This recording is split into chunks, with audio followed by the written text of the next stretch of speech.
more on Sean Strickland. It looked like he put out a video where he might have already broken the UFC belt and he was putting it back together with duct tape. Had you seen that? I have not. Plan on seeing lots of things over the next several months, though. Sean Strickland's post-fight interview got 2.6 million views, which is one of the largest it's in quite some time. What do you think that is? Is it just people wondering what the hell he's going to say, or is it just the star power? 2.6 million views on what?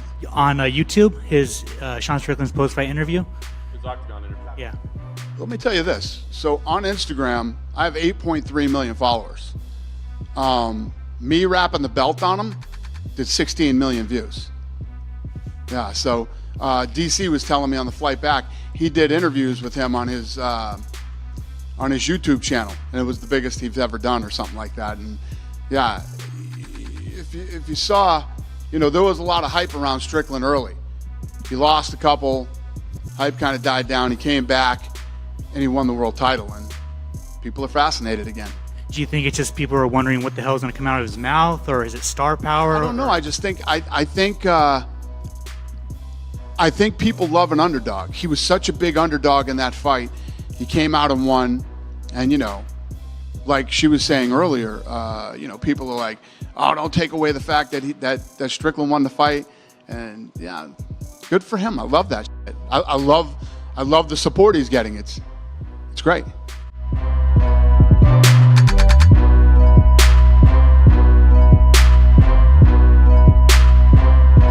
Here's the crazy thing, right? Did Sean do anything different than he's done in his last 5 fights? Hey, that's what he does. You know what I mean? And the fact that Izzy had no answer to it was mind-boggling to me. But Sean did just a great job with what he does, man. He pressures you, keeps everything simple, and I mean, the beauty in the simplicity of this fight is what I keyed in on. 1-2 down the middle. He's willing to sit in the pocket. He's willing to take the responsibility of a fight where I just think Izzy wasn't. Once Izzy couldn't get off and he realized, that it was going to be a different fight, he was not willing to take the risk. You know what I mean? And again, it's not, we're just analyzing this fight because I don't want the guy's obviously a great fighter. We don't want to go, but that was one of the shittiest performances I've ever seen in my life. I mean, at that level, I thought that was crazy, and that's due to Sean Strickland just staying in the guy's face and doing what he does best. And I think it's that simple. I mean, I don't know.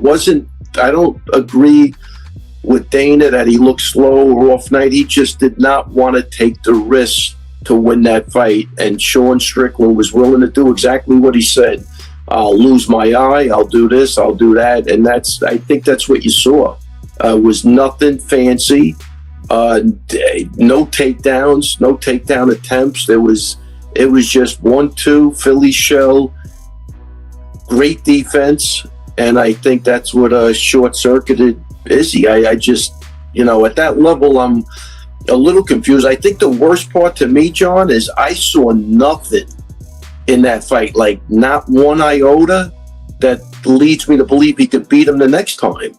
The much-awaited rematch between Alexa Grasso and Valentina Shevchenko goes down this Saturday as the fight is set for the main event at Noche UFC. While in the co-main event, Kevin Holland makes a quick return to face Jack Della Maddalena, and you can watch the entire Noche UFC event live and free on ESPN+. So do not wait. Click the link in the description and sign up for ESPN Plus today.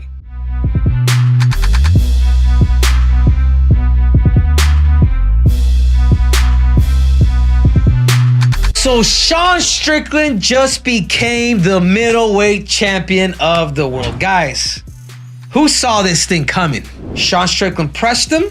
Sean Strickland took away his leg kick. Sean Strickland did not react to his fakes. And the simple fact that he didn't react to his fakes, he didn't allow Israel Adesanya to get to his rhythm. But after losing 4 rounds to 1, does he deserve a rematch now? No. 100% no. Daniel Cormier doesn't believe it. Chael Sonnen doesn't believe it. The rest of the whole damn world doesn't believe it. Will he get it? 100%. When you're Dana White's boy, when you're his cash cow, when you're an entertainer and you've done special things like Israel, and you've been able to kind of grow the sport, Dana White will give you that opportunity. Israel Adesanya is a great striker. My biggest thing is how is it that he can mix it? This is where I think that he should probably, leave City Kickboxing and start to explore other coaches. I'm not saying leave the team completely, but go out and travel the world, man. Go out and learn new methods. Go out and learn a few more skills, because even coaches plateau. And I'm not here to blame his coach either. What I'm here to say is start to add.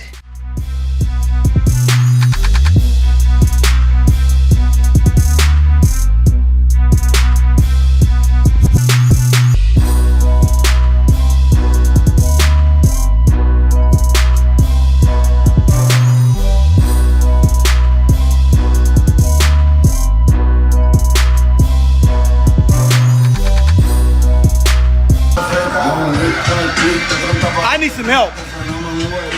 I'm a little troubled on math right now. Can somebody help me? What's 9 times 50? I don't know. But that's why they made me the main event. 9 times in a row, I done did it over and over. That's why I'm the main event.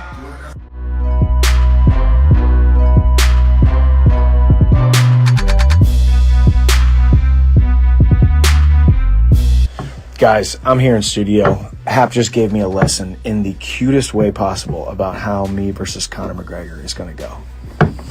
Check it out. All right, explain it. This is Conor McGregor, and he has 0.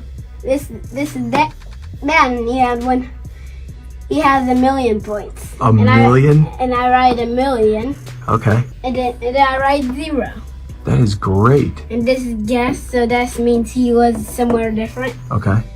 And this means that, so he lives somewhere where we live. Okay. So he's the guest, and he has 0 points, and I have 1,000,000. Mhm. 1,000,000. That's awesome. Good job, buddy.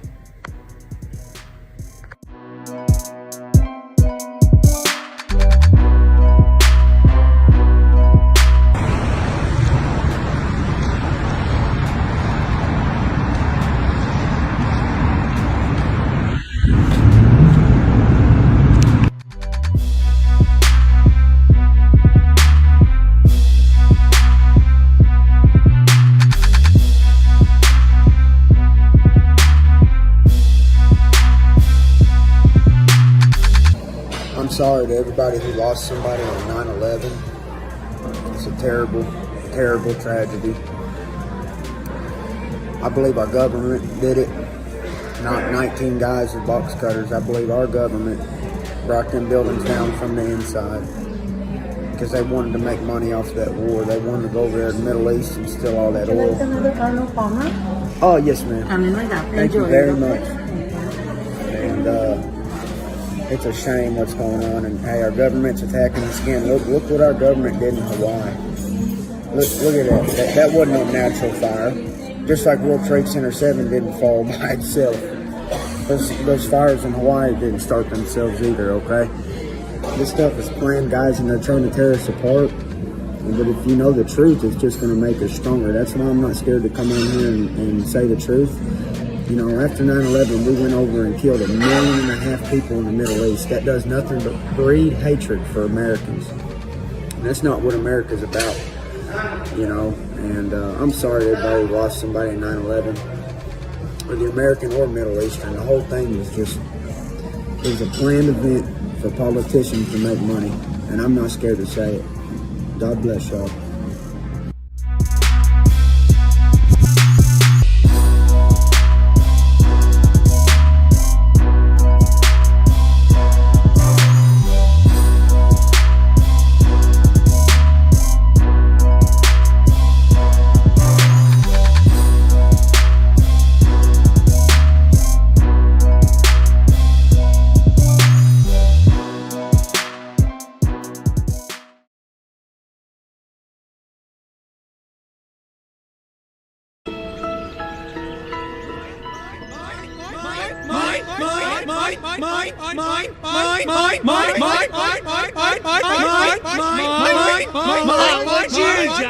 Shut